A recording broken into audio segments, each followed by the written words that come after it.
And thank you all of you for being here. Stan is somebody I know since, I think more than at least nearly 40 years. Not because, let me assure all of you, not because we were exchanging notes on how to, plant arms or bombs. That was not the purpose. I mean, I was giving some kind of a legal assistance to him for cases concerning Adivasis, etc. On 28th, around 28th of August, 2018, or a little after that, I got a phone call from Stan. And basically, the communication was that Mihir, there is this people who are raiding, and some raid has happened, and they are asking about Bhima Koregaon. What is Bhima Koregaon? Can you please explain to me? This was a situation. You see, the reason why I'm mentioning this is because today we all know about Bhima Koregaon. Today we know about Elgar Parishad. After all these 2.5 years, 3 years. But at that point of time, yes, Bhima Koregaon is a very important spot and was an important spot since last 200 years. But it was not nationally well known for anybody. I mean, it didn't come first in mind when one talked about Dalit resistance and things like that. There were various other things. And this is what I'm trying to say is that this is the kind of charge sheet which, this is the kind of case which is filed against these people. I have, in my practice, come across various charge sheets, the charge sheets of Bhima Koregaon, charge sheet of Tisra se Talwar, charge sheet of Lawyers Collective, Indira Jaisingh, charge sheet of Sai Baba, charge sheet of the Delhi cases, some Jammu and Kashmir, some Kashmir cases.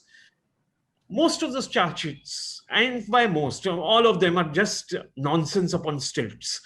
And that is precisely what this charge sheet is also all about. This Bhima Koregaon charge sheet. I've also, let me tell you, I've also come across a complaint filed against Mr. Narendra Modi by Zakia Jafri, whose husband was killed during 2002 riots. And that complaint made out a case based on oral evidence, based on telephone records, based on people who actually attended meetings where Mr. Modi is supposed to have said certain things. Of course, that was thrown out on the first day. And just to give you an idea of what is happening in this country, that case, I had the fortune or the misfortune of arguing that matter, and that was, I mean, in the initial stage itself, it was dismissed. Of course, it's pending now in the Supreme Court, but well, the less said about it, the better. But anyway, coming back to what I wanted to talk about, namely the Bhima Koregaon incident and how this charge sheet has developed and what is the present status of the case. I'll quickly, I'll try and quickly run through it. I don't want to take too much time on this.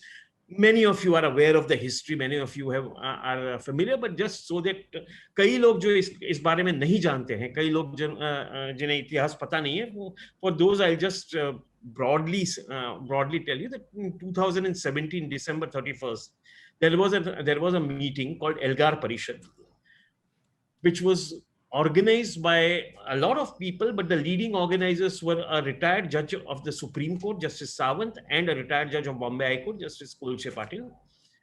Elgar Parishad was basically a parishad for Dalit assertion. After that, on the next day at Bhima Koregaon, where every year there is a large number of Dalits visit Bhima Koregaon because of its history, etc., sentiments attached to it. On that day, there was violence in Bhima Koregaon on the Dalits. There was violence, and after that, some first information reports, complaints came to be filed. And the first of one of the first ones which was filed was against Bhide and Ekbote, saying that they, who belong to the Hindu right-wing organizations, had actually provoked this violence over a period of time, and they were responsible.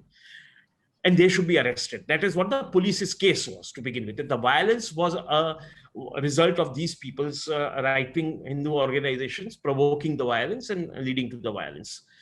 Right up to Supreme Court, the state government filed affidavit saying that these are the people, these are the two leaders who are responsible for this violence.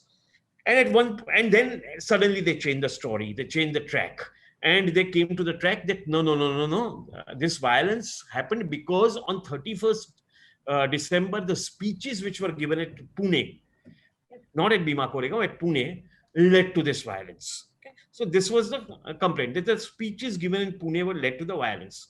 Speeches were given by a number of people, but the first information was filed against about 8-9 people, and it was a normal law, Indian Penal Code 153A, etc. Nobody is arrested, nothing happens, life carries on.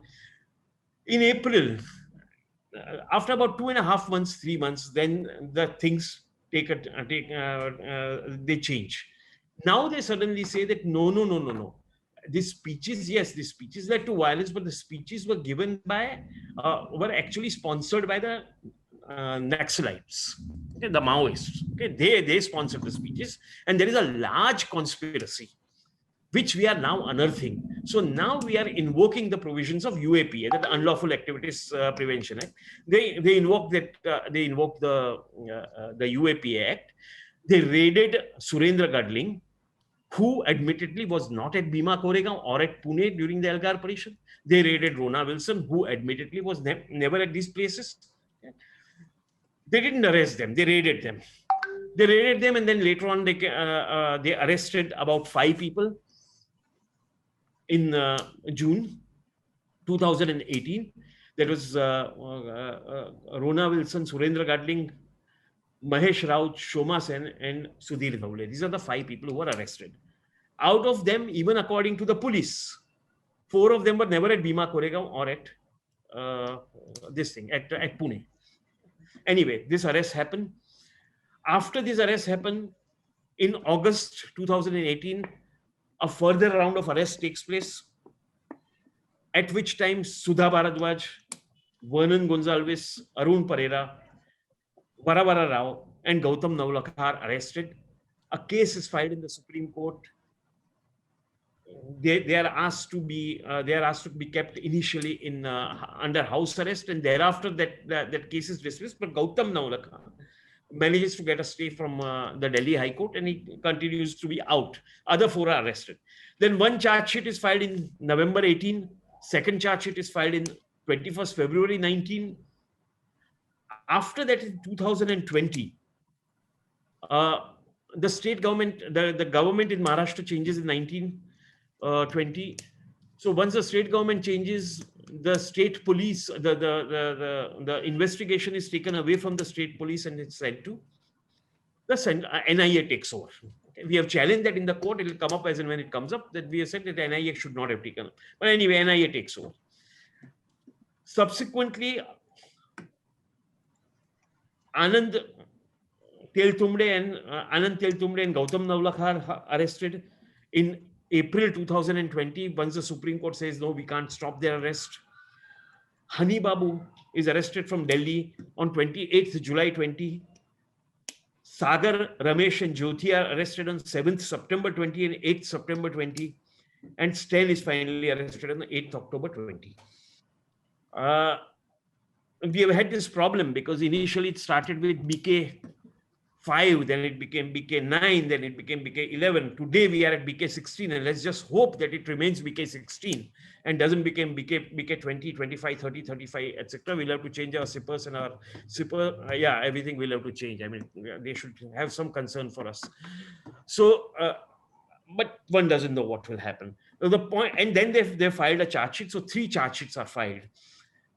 Bail applications were made for all these people at different places, Sessions Court, for some of them in Sessions Court, for some of them in High Court, some went all the way up to Supreme Court. But unfortunately, because of invoking of UAPA, where bail becomes a very, very difficult thing, the bail have been denied. We are still fighting for bail.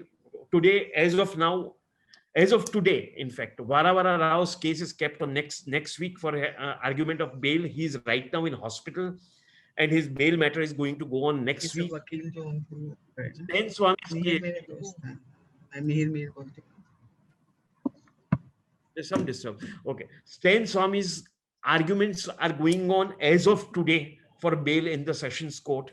And possibly, and now they are kept on 19th for further arguments. Possibly in another 15 days, we will know whether the bail is being granted or not.